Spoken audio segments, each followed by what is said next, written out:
The big mistake I made was not reporting churn more thoroughly. If I were to do it again, these are the 6 things I would do.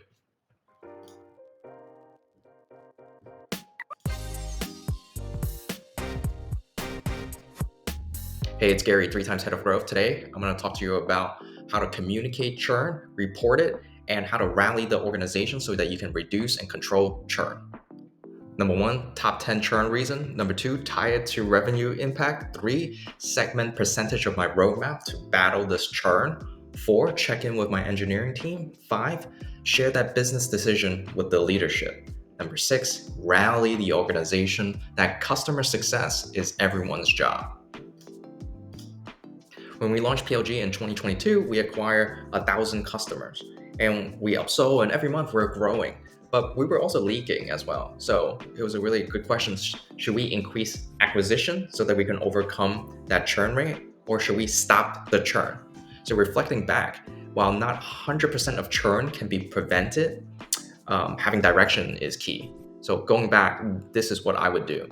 1, analyze the top 10 churn reasons. Whether it's free customers churning or becoming inactive, or pay customers unable to renew, it's important to communicate how poorly churn is with reasoning, with gong calls and the clips to those calls, with exit interview calls, and having insight on these churn help us reverse engineer the pattern and zoom in at current customers at risk. So yes, the churn customers, they're gone. There's nothing we can do about that. But understanding that helps us know what are the customers at risk and what we can do about it.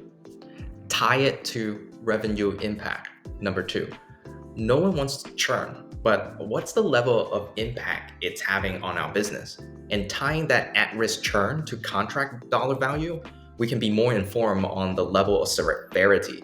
Like without the revenue at stake, like churn is just some numbers and complaints. So making sure that you're tying that to revenue impact so that you can have a business discussion about churn. Number 3, segment percentage of the roadmap to battle churn. Before letting the engineering team know or the design team, figure out how much you want to allocate. Is it building for new sales, like building features for new sales and closing new sales, or versus retaining these current sales and current customers? I know this prioritization could be very difficult. It might deserve its own video, but on a high level, what's already on the roadmap? What's already being built and is already being addressed? What's the effort level of each of these requests from the customers, of these at-risk customers? Is it realistic to actually put those together? And how can you set expectation with the customers? And what's the revenue impact and how soon will that be realized? Basically, the contract value of these at-risk customers, are they coming soon? Is that renewal discussion in the next few weeks, in the next few months? How much time do we have to prioritize? So a lot of this goes into this prioritizing matrix of what you should have as part of your roadmap. I would discuss with other product managers as well on resource allocation. What can we do as a whole organization to combat some of these churn? Number 4, check in with your engineering team. Your engineers want to know what's going on with the customers, with the product, right? They made the product. They want to know how the customers are receiving that. Why are they leaving? And so having them in the loop also add that extra layer of info to the customers. And you can also ask engineers to come in and step in and talk to the customers, and also develop that work in progress to the customers and keep them informed. Number 5, share this decision with the leadership team. So when you present it to the executive team, now I have the insights to why customers churn. And I know how to allocate those resources to combat some of these at-risk churn. I'm also have the engineers agree and they're in the loop with the process.